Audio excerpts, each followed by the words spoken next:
நம்ம Ashwin sweets and snacks export பண்றதுக்கு 7373041434 மற்றும் www.ashwinsweets.com கான்டாக்ட் பண்ணுங்க.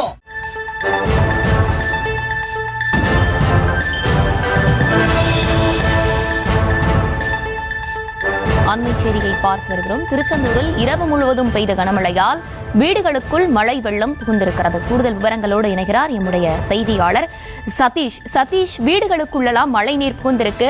அப்பகுதி மக்கள் வெளியேற்றப்பட்டிருக்கிறார்களா? அவர்களுக்கு மாற்று இடம் வழங்கப்பட்டிருக்கா? அங்கு இன்னும் மழை பெய்து வருதா? கள நிலவரம் என்னவா இருக்கு? வணக்கம் ஹர்ஷினி. திருச்செந்தூரில் பெய்த தொடர் கனமழையால் திருச்செந்தூர் ஜீவா நகரில் சுமார் 40 வீடுகளில் மழைநீர் புகுந்து இதனால் பொதுமக்கள் வீட்டை விட்டு வெளியே சாலை ஓரத்தில் தஞ்சம் அடைந்தனர்.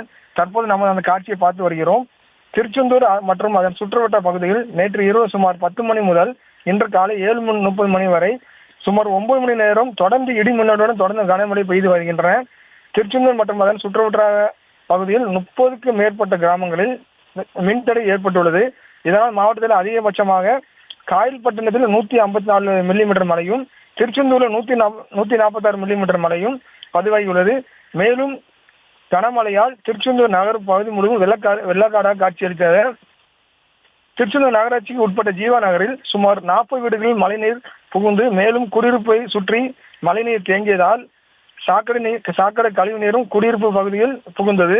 இதனால் அப்பகுதி மக்கள் கடுமையாக பாதிக்கப்பட்டனர். மேலும் வீட்டுக்குள் மழைநீர் புகுந்ததால் விஷப்பூச்சிகளும் வீட்டுக்குள் புகுந்தன. இதனால் பொதுமக்கள் வீட்டை விட்டு வெளியேறி சாலை ஓரத்தில் தஞ்சம் அடைந்துள்ளனர். அவர்களுக்கு தற்போது மாற்று வசதியாக எதுவும் நகராட்சி நிர்வாகம் சார்பாக மாற்று எதுவும் செய்து தரப்படவில்லை. நம்ம Ashwin sweets and snacks export பண்றதுக்கு 7373041434 மற்றும் www.ashwinsweets.com கான்டாக்ட் பண்ணுங்க.